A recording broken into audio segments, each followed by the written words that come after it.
새해 들었으면은 가장 많이 하고 가장 많이 듣는 단어 하나가 있습니다. 여러분 무엇일 것 같아요? 복이라고 하는 말. 근데 우리가 세상적으로 여러 가지 많은 복을 우리가 주고받을 수 있습니다만은 성경에서 우리에게 말씀하시는 축복을 줄 수 있는 너무 좋은 말씀이 있습니다. 그것이 창세기 14장 19절입니다. 거기 보시면은 그가라고 하는 그분은 누구냐면 멜기세덱입니다. 살렘 왕 멜기세덱. 그 멜기세덱이 누구냐면 히브리서 5장에 보시면은 예수 그리스도가 멜기세덱이라 그랬어요. 그러니까 예수님이 구약에서 살렘 왕 멜기세덱으로 등장을 하신 거예요. 그 멜기세덱이 아브라함을 축복해요. 축복을 하는데 그냥 축복한 것이 아니라 떡과 포도주를 가지고 와서 아브라함을 축복을 합니다. 축복을 하는데 그 축복하는 내용이 바로 뭐냐면 천지의 주제시요. 천지의 주제라고 하는 말은 땅과 하늘의 창조자라, 바로 그 말이에요. 그래서 이 세상의 모든 것을 창조하신 하나님이라고 하는 믿음의 고백이죠. 그리고 그 다음에 보시면 지극히 높으신 하나님이에요. 그 지극히 높으신 하나님이여 라고 하는 것을 히브리 말로 엘 엘리온이라고 하는 말을 씁니다. 엘이라고 하는 것은 하나님이라고 하는 뜻이에요. 엘리온이라고 하는 것은 높다라고 하는 뜻이에요. 여러분, 우리가 믿는 하나님은 지극히 높으신 분이에요.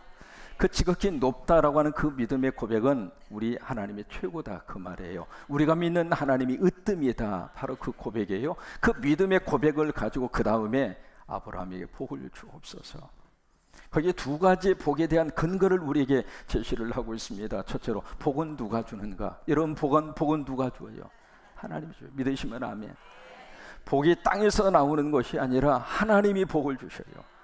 그러니까 땅은 하나님이 복을 주셔야 땅이 그 복을 받아서 살맛나게 사는 거예요. 한 해 동안 하나님이 그 복을 여러분에게 주시기를 원합니다. 그 복이 주의 이름으로 주어지기를 주의 이름으로 축원합니다. 그래서 복은 누가 주셔요?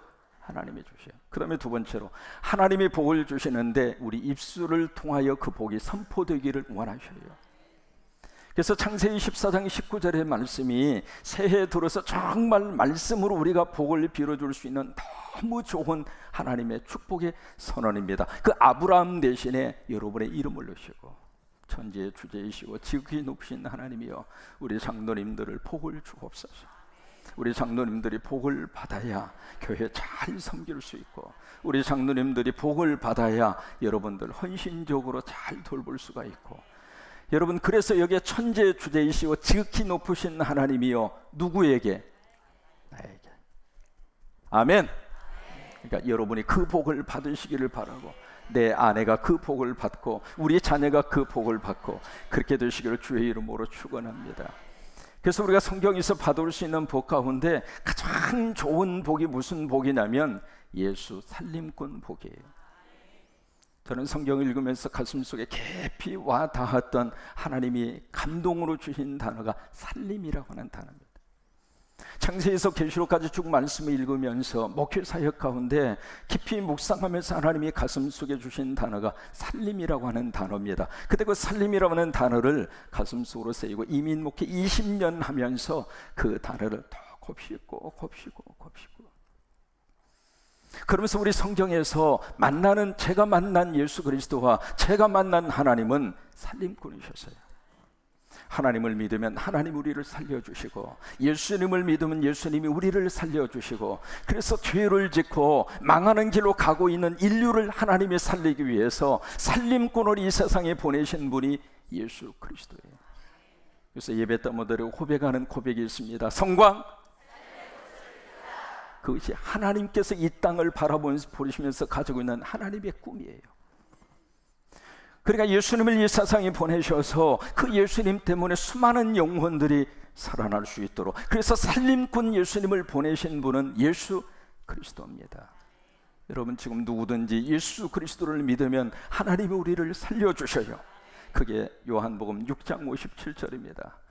거기 보시면은 살아계신 아버지께서 나를 보내심에, 메시지라고 하는 성경은 그렇게 번역을 해요. 온전히 살아계신 아버지께서 나를 이 세상에 보내셨다.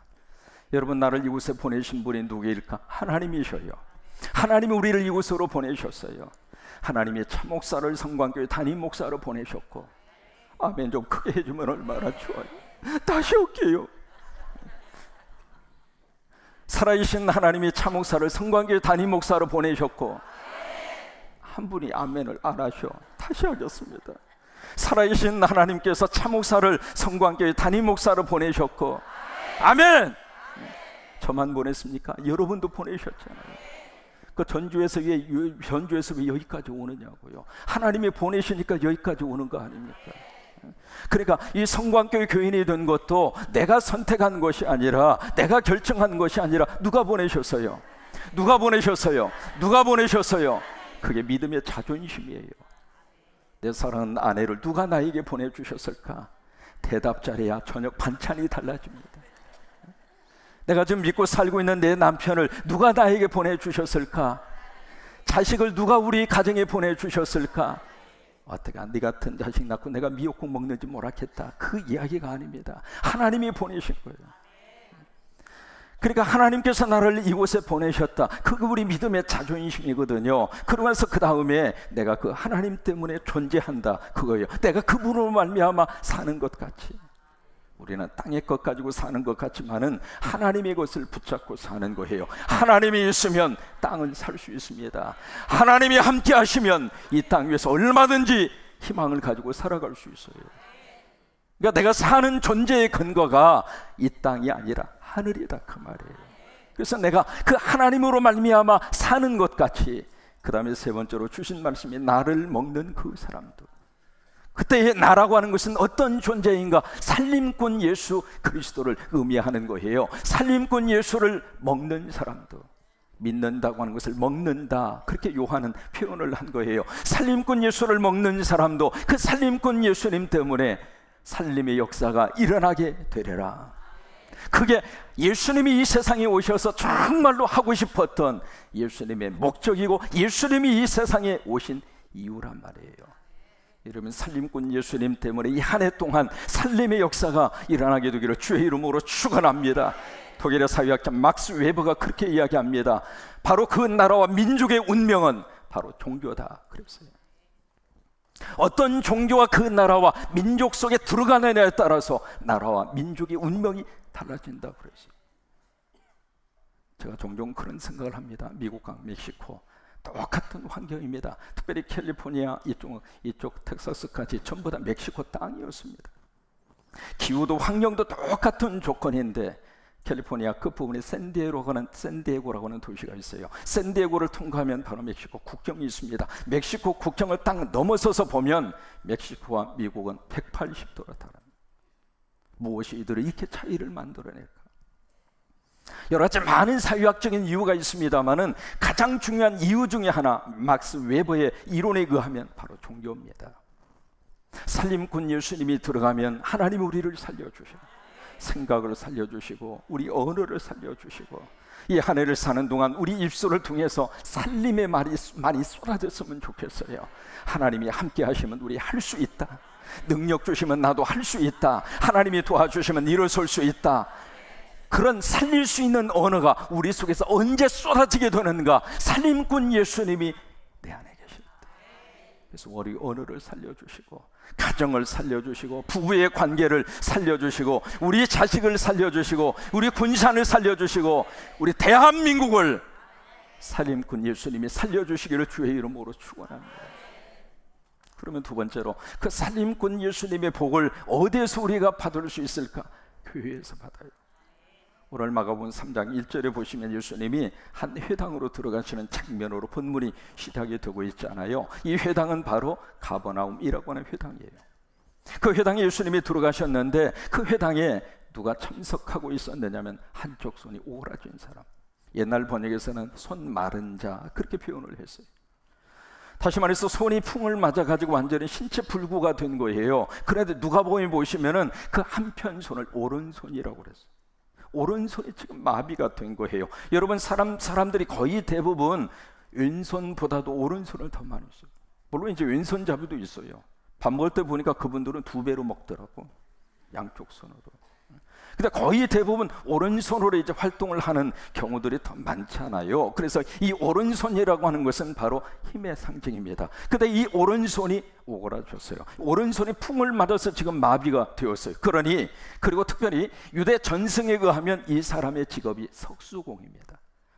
돌멩이를 쪼아서 그걸로 먹고 사는 사람이에요. 근데 그 손이 마비가 되고 풍을 맞았으니까 생활 자체가 어떨 것 같아요?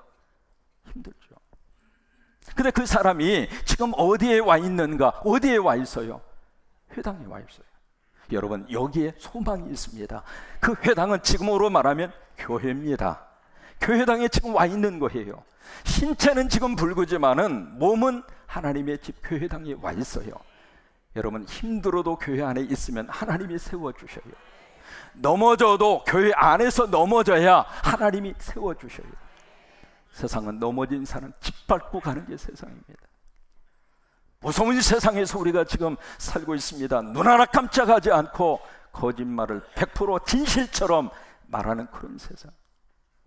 믿을 사람도 없고 믿어서도 안 되고, 그런 세상에서 우리들이 지금 살고 있는 거예요. 그렇기 때문에 세상에서 넘어지고 실수를 하면 실수하고 넘어진 것을 가지고 그 사람을 더 짓밟아 버리려고 하는 것이 세상이에요. 그러나 하나님의 교회는 그런 것이 아닙니다. 여기 와서 넘어지더라도 하나님이 우리를 끌어안아 주시고 다시 한번 이렇게 세워주시고 다시 한번 기회를 허락하시고 다시 한번 우리에게 열린 문을 하나님이 허락을 하셔서 다시 믿음의 삶을 시작할 수 있도록, 누가? 살림꾼 예수님이. 그래서 그 사람이 몸은 불구의 몸을 가지고 있었지만은 하나님의 성전에 있는 거예요. 교회당에 와 있는 거예요. 여러분이 한 해를 살면서 주일 꼭 교회당에 오셔요. 세상에서 아프고 눈물 나고 짜증날이 나는 일이 있다 할지라도, 부부지간에 서로 싸워서 교회 오기 싫을 때가 없지 않아 있잖아요. 그래도 오세요. 제가 눈치가 참 빠릅니다. 저 부부가 싸우고 오는지 안 싸우고 오는지 딱 들어오는 표정을 보면 좀 눈치가 딱 들어옵니다. 10m 떨어져서 오면 되게 싸워 가지고 오는 겁니다. 딱 앉아서 기도하는 모습만 보아도 벌써 얼굴에 총 컬러풀하면 아, 싸웠구나, 그 생각이 딱 눈에 들 정도로. 그런데 참 묘한 것은 예배 드리면서 하나님이 그 표정을 만져주셔요. 그 마음을 만져주셔요. 남편 때문에 힘들지, 그 인간 원래 그렇단다, 그러니 남이고 조금만 참아라, 하나님이 위로해 주시면서 하나님이 그 마음을 풀어주셔요. 그래서 나중에 나의 하나님 부를 때 되면 그리고 말해줘, 갈 때는 둘이 손잡고 가는 거예요. 그러니까 넘어지더라도 아버지 집에 와 있어야 하나님이 우리를 만져주시고 세워주시고 회복시켜주시고. 근데 2절을 보실까요? 어느 한 사람들이 등장을 합니다. 같이 그 교회당에 와 있는 사람 가운데 일부분을 언급하고 있습니다. 이 사람들이 누구인가? 바리새인들입니다. 이 바리새인들이 예수님을 고발하기 위해서 안식일에 그 사람을 고치는가 애의주시하고 있습니다. 안식일은 금요일 해가 질 때부터 토요일 해지기 직전까지거든요. 그때는 어떤 일이 있어도 일을 하면 안 돼요. 안식일날 집이 무너졌어요. 사람이 깔렸어요. 그 시간에 만약에 구출하지 않으면 생명의 위협을 느끼면 구출을 하더라도 그냥 다리 좀 부러지고 좀 견딜만 하면 안식일에 그 속에 사람이 깔려 있어도 내버려 둡니다. 그게 안식일이에요. 그러니까 손이 오그라진 사람은 안식일에 긴급 상황이 아니잖아요. 근데 그 순간에 예수님이 이 사람을 고치는가 고치지 않는가, 그것을 A에서 주시하고 있습니다. 3절에 보세요. 예수님이 그 분위기를 잊고 그 손 오그라진 사람을 이렇게 세워서 그 한가운데 세웁니다. 왜요? 뭔가를 보여주고 싶어서 그런 거예요. 그러면서 4절에 그들이 이렇게 질문을 합니다. 안식일에 선을 행하는 것, 악을 행하는 것, 생명을 구하는 것, 죽이는 것, 어느 것이 옳으냐? 어느 게 진정으로 안식일에 해야 할 일이냐? 바로 그거예요. 선과 생명이냐 아니면 악과 죽음이냐. 여러분, 안식일은 주님의 날입니다. 살림꾼 예수님의 날이 주일입니다. 그러면 살림꾼 예수님의 날 주일에 우리가 예수 그리스도 안에서 우리가 허락하시는 하나님의 거룩한 축복이 선이고 생명입니다. 선이라고 하는 것은 예수 그리스도를 선이라고 그런 거예요. 그러니까 이 안식일에 살림꾼 예수님을 어디서 우리가 만날 수 있는가? 교회에서 만나. 여기서 만나서 우리가 위로를 받고, 이 질문 앞에 이 바리새인들이 아무 말을 안 합니다. 그러니까 5절에 보시면 그들의 마음이 완악함을 탄식하시고 분노하셔요. 완악하다고 하는 것은 마음이 단단해졌다 그 말이에요. 고집불통이 돼버렸다 그 말이에요. 여러분, 우리 마음이 단단해지면은 거기에 살림꾼 예수님이 들어갈 틈이 조금도 없어요. 그 모습을 보고 예수님이 분노하신 거예요. 그러면서 그 다음에 거기에 그 손 마른 사람에게 명령을 하십니다. 뭐라고 말씀하시느냐면 내 손을 내밀어라. 여러분, 오그라진 그 사람의 손 내밀 수 있어요, 없어요? 여기 내밀라라고 하는 말을 영어로 stretch out your hand 라고 하는 말을 씁니다. stretch out이라고 하는 것은 조금 내미는 정도가 아닙니다. 쭉 뻗는 거예요. 이게 stretch out이거든요. 지금 풍을 맞아가지고 완전히 오그라졌는데 어떻게 손을 내밀 수 있어요? 근데 예수님이 내밀라고 하는 거예요. 내가 생각하기에는 내밀 수 있어요, 없어요? 근데 주님이 생각할 때는 내밀 수 있어요, 없어요? 믿음은 뭐예요? 내 생각을 붙드는 거예요? 주님의 생각을 붙드는 거예요? 그게 믿음이잖아요. 그러니까 이 사람이 순간적으로 나는 못하지만 주님은 할 수 있다 이 말이에요. 나는 어려워도 하나님은 할 수 있다 이 말이에요. 나에게는 기적이 힘들어도 하나님에게는 기적이 있다 이 말이에요. 그래서 이 사람이 내밀라? 그래, 내 생각으로는 불가능하지만 주님의 시선과 주님의 능력 안에서는 가능하다 그 말이에요. 여러분, 한 해를 사는 동안 그 믿음의 역사하심 가운데 살 수 있게 되기를 바랍니다. 내게 능력 주시는 자 안에서 내가 모든 것을 할 수 있어요, 없어요? 할 수 있어요. 하나님이 능력을 주시면 나는 못하지만은, 나는 능력의 한계를 가지고 살지만 하나님은 능력이 많으시잖아요. 전능하신 하나님이잖아요. 그 하나님이 나와 함께 하시고 하나님이 역사하시면 할 수 있잖아요. 어깨를 피세요. 한 해 어떻게 살까? 살 수 있습니다. 하나님이 함께 하시고 하나님이 도와주시고 여러분의 상처를 싸매어 주시고 눈물을 씻어 주셔서 내밀라. 그래요, 내가 볼 때는 스테이지 아웃 할 수 없어요. 그러나 믿음으로 순종하고 믿음으로 반응을 보여서 내밀면 하나님이 치유하신다 그 말이에요. 그런 역사가 나타난 거예요. 이런 놀라운 살림의 역사가 어디에서 이루어지게 됐는가? 회당에서. 여러분, 교회에 오셔서 살림꾼 예수님 만나 그 복 받으시기를 바랍니다. 세 번째로, 금식은 무엇인가? 살림꾼 예수님을 먹는 것이 금식입니다. 내일 저녁부터 내일 모레 그렇게 3일 동안 금식하게 됩니다. 제가 처음에 한국에 오자마자 금식 성유를 했습니다. 연세 많이 드신 장로님이에요. 심각한 표정으로 저에게 와서, 목사님, 저요 6.25 사변 때도 밥 안 굶었어요. 아, 존경스럽더라고요. 그래서 제가 그 말 끝에, 아 그래요? 그건 웬만하면 굶지 말고 잡수세요. 그렇게 말할 성질의 차상령이가 아니잖아요. 그래서 그 장로님한테 그랬어요. 그래요? 그럼 이번에는 금식하세요. 근데 그 장로님이 참 믿음으로 순종하시더라고요. 딱 3일 금식하고 나서 뭐라고 그런 줄 알아요? 목사님 고맙습니다. 내 일생에 금식이라고 하는 것을 처음으로 해봤어요. 여러분, 성경에 보시면은 금식은 그렇게 더 그냥 거창한 일이 아닙니다. 성경의 역사 속에 금식은 수없이 많이 있어왔어요. 특별히 국가적인 위험 속에서, 고통 속에서 하나님의 백성들이 취하는 영적 자세가 무엇이었느냐면 금식이에요. 그게 바로 요나설에 나오잖아요. 요나 선교사가 니느웨에 가서 복음을 전거하는, 40일 후에 이 성이 망한다. 그 요나 선교사의 메시지를 백성들이 하나님의 음성으로 들은 거예요. 여러분, 설교를 하나님의 음성으로 들어야 내 속에서 역사가 나타나는 거예요. 평범한 차상령의 이야기로 들으면 설교 아무 힘이 없어요. 그러나 저 목사를 통해서 성령님이 나에게 말씀하시고 하나님이 나에게 요구하시고 하나님의 음성으로 들으면 그 말씀이 나를 바르게 만들고 나를 새롭게 만들고 의미 있는 인생을 살아가도록 그 말씀이 나를 끌고 가신다 이 말이에요. 근데 그 니느웨 백성들이 하나님의 음성을 듣고 뭘 했는가? 자발적으로 다 금식하고. 근데 그 소식을 왕이 들었습니다. 왕이 듣고 나서, 그래, 우리 민족의 살 길이 이 길이구나 하고서 특별 명령을 내리잖아요. 근데 이 왕이 좀 더 가관입니다. 뭐냐면 사람과 짐승 모든 이 땅 위에 있는 생명체들은 밥도 먹지 말고 그 다음에 물도 마시지 말라. 금식 그 다음 차원입니다. 근데 이번에 금식은 물은 잡수세요. 그러면서 왕으로부터 시작해서 재 뒤집어 쓰고 그 민족의 미래를 위해서 금식을 해요. 여러분 생각해 보세요. 갓난 아이들도 금식합니다. 울까요, 안 울까요? 배고픔을 참지 못하고 얼마나 통곡하면서 그 어린 생명들이 땅이 진동할 정도로 울었을까? 지금 짐승들도 금식합니다. 그런 짐승들이 뭘 알아요?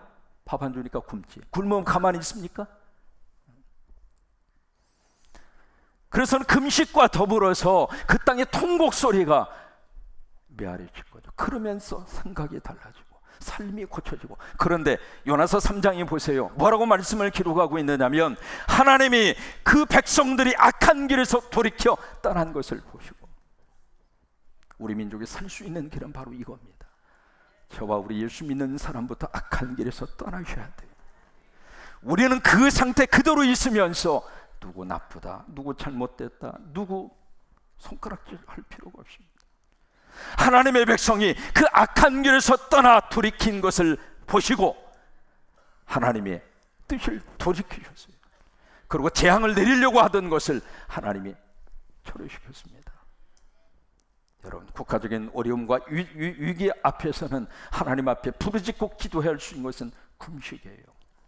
1863년 4월 30일 아브라함 링컨이 미국 상하 의원에게 특별 요청 법안을 상정합니다. 그 법안이 바로 뭐냐면 1863년 4월 30일 미국 전체가 금식을 선포하는 금식의 날을 법적으로 제정해 달라고 하는 제안이었습니다. 그때 미국의 어떤 역사 속에 있었는가? 남북전쟁이 벌어지고 있었던 상황이에요. 그 위기 앞에서 우리가 할 수 있는 것은 하나님 앞에 엎드려 금식하는 것이다. 초대교회 성도들은 일주일에 2번씩 의무적으로 금식을 했어요. 수요일하고 금요일하고. 일주일 동안 밥 먹고 이 땅 위에 있는 것으로 먹고 사는 우리 존재가 아니라 적어도 이틀 정도는 땅의 것을 놓고 육의 것을 금식하고 영의 것을 먹는 날을 딱 정해놓고 그렇게 금식하며 믿음 생활을 한 거예요. 여러분, 우리가 이 금식은 그거예요. 우리가 땅의 것을 철저히 놓고, 왜? 금식해야 버릇이 고쳐져요. 아멘도 안 하는데. 배가 고파야 사람이 좀 달라져요.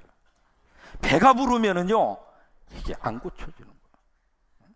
밥 투정하는 분들 금식하시면 밥 투정 금방 달라져요. 주는 대로 먹어요. 먹을 수 있으면 얼마나 감사한지. 메뉴 따지지 않습니다. 나쁜 버릇 언제 고칠 수 있을까? 이게 굶어야 돼요. 이 속에 안 들어가야 돼. 그래야 영의 것으로 하나님이 충만히 채워주셔서 정말로 영원히 살고, 그게 요한일서 3절 아닙니까? 내 영혼이 잘됨까지. 그 영혼이 언제 잘 돼요? 육의 것으로 그냥 채워서 육의 것이 충만했을 때 영혼이 잘 될까? 안 그래요. 육의 것을 죽이고 예수의 살림꾼 예수를 충만하게 먹어야 우리 영혼이 살고, 영혼이 살아야 범사가 잘 되고, 그리고 강건해질 수 있다고 하는 거예요. 이번 금식은 예수 살림꾼을 먹는 날입니다. 그래서 낮에는 성경을 통독하고, 이게 지금 말이죠, 한국교회 통계를 보면 충격적인 통계 중에 하나가 뭐냐면 1년에 성경을 한 번도 통독 안 하는 성도가 너무 많은 거예요. 창피해서 그 통계를 이야기 못합니다. 이게 연초만 되면 창세기하고 마태복음이 순교를 당해요. 좀 성경을 읽어야지. 교회생활 카드 놓고 한 장씩 읽고 내가 체크해야지. 그래서 창세기를 딱 듣죠. 창세기 읽다가 아유 지루해. 창세기 50장을 못 넘어가. 아이 구약은 어려운 모양이다. 신약으로 가자. 그래서 마태로 가요. 마태로 가가지고 딱 보면 낳고 그러니까 아이 계속 나세요. 나는 쉬겠어요. 그리고 마태 1장에서 끝나. 그러니까 성경을 이렇게 보면 손때 묻은 자국이 그대로 보이는데 창세기 서너 장, 마태 1장, 그러고 나서는 나머지는 깨끗해요. 말이나 안 하면 괜찮지. 왜 이렇게 성경이 깨끗해요? 저는요, 성경은 거룩하게 보관을 해야 되고요. 금식하면서 우리가 적어도 신약 통독하고 말씀을 먹고 새해를 시작해야 축복이잖아요. 그러니까 내일 10시부터 오후 2시까지 금식하니까 편한 게 있습니다. 밥 준비할 필요 없으니까 물만 한 병 딱 갖다 놓으면 돼. 그럼 3일 동안 신약 성경 함께 통독할 수 있습니다. 마태복음부터 제가 읽을 거예요. 앞에서 제가 교육자들이 읽어주고 같이 눈을 따라서 쭉 보시고, 그래서 마태복음부터 시작을 해서 신약을 통독하고, 그래서 이 금식 성회 동안에 살림꾼 예수님으로 충만하셔서 금년 한 해 살림꾼 예수의 복을 받는 여러분 되시기를 주의 이름으로 축원합니다. 주의 이름으로 축원합니다.